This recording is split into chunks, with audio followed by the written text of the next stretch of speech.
Yeah, today's 8th of May, Monday. Had to drop the wife off for an appointment, so I come up here to the little building. Might be a little bit of wind noise, so while she's doing that. So, well, see if my herbicide took.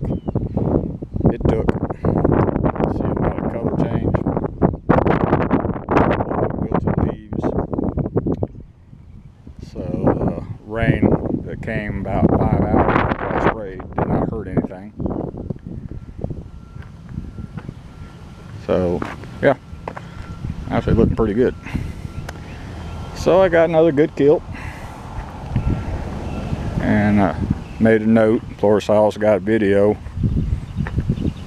so I can see when I have to spray next to keep this stuff killed. Funny little thing. This is my old chicken house and chicken pen, and of course I cleaned out the chicken house. I still have that opening there for the chickens to go in and out, but inside is basically a clean floor area, a cupboard. And I don't care who you are or what you got, you can always use more storage.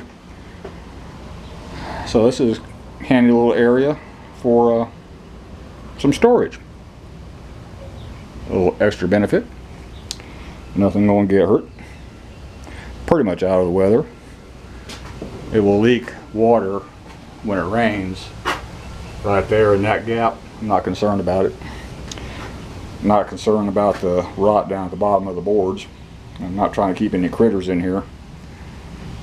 And the wasps are staying out of it, which is good. So yeah, cheap little storage building. It's probably 8 foot wide by 10 or 12 foot long. I can stand throughout the whole thing without having to bend over so I don't knock my head. And I built it pretty well. It's all treated lumber, by the way. And been there 15 years maybe.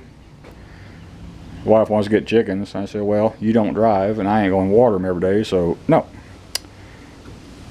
I might get around to fixing the bottom down there just so it doesn't look like it's rotted and an eyesore. I see no reason to take down the wire here for the chicken yard, just in case I twist off and do decide to get a few more chickens maybe. Who knows? But yeah, it's built stout. Seems to be holding up pretty good. This wire door here needs some work, but I ain't gonna worry with it right now. Again, I ain't trying to keep no critters. My block doing well. We got more rain, of course. That's why these bottom blocks look wet, and it's because they are. And they don't require any kind of sealing or treatment. It ain't gonna hurt them get wet when it rains. And they're in there good and stout. So that turned out good. Boys up the hill finally mowed the frickin' grass. And one of the owners is down this week, and that's probably why they mowed the grass. Looks like they had to rent something. That's a fairly heavy-duty trailer right there. So I don't know what they needed to rent, but something's in there. Who knows what? Don't really give a shit, to tell you the truth. Those guys just go around and around in circles, can't seem to find the finish line. But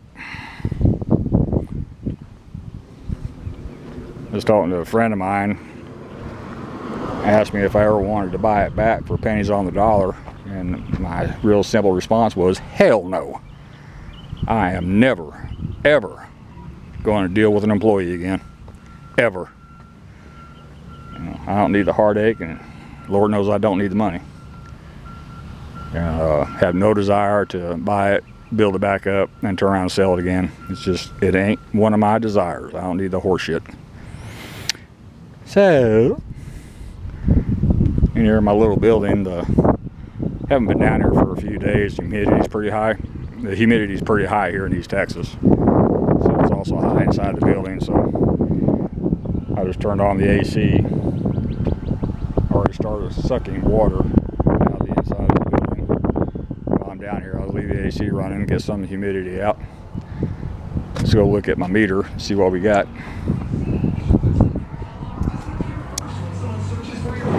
Let me turn this noise off. Don't listen to it. Don't listen, don't listen, don't listen, don't listen, don't listen, don't listen, don't listen. We have the online tools you need. Alright. I didn't even turn on the back lights, I just got the front lights on. Open up my blinds. So, building is 77 degrees and 74% humidity. Design is 50% in case you're wondering. So I'll run the AC for a bit, suck out some of this moisture. Floor's bone dry. So was on internet and I found a home brew mix for floor leveling compound, self-leveling type. I knew there had to be a way for a man to do it himself, and sure enough, a guy in Australia was nice enough to do a video. It's real simple. 2 part sand, 1 part Portland cement, quantity of tile adhesive powder, a quantity of liquid concrete patch adhesive, basically it's Elmer's glue, water, and you mix in the water to however thick you want the leveling compound. If you want it to self-level, add more water. If you want to screed it, add less water. It makes a stiffer mix, of course. And he said an area treated with the store-bought leveling compound would have cost him $140 Australian, and mixing his own compound came out to less than $40. So you save better than 2/3. So if you're paying, we'll keep the math simple, if you're paying $36 for 40 pounds, 50 pounds of the store-bought self-leveling compound, mixing your own, you can knock that down to $12. And then so that would be somewhat cost effective if I ever twist off and want to level more of this floor. I'll just mix up my own stuff.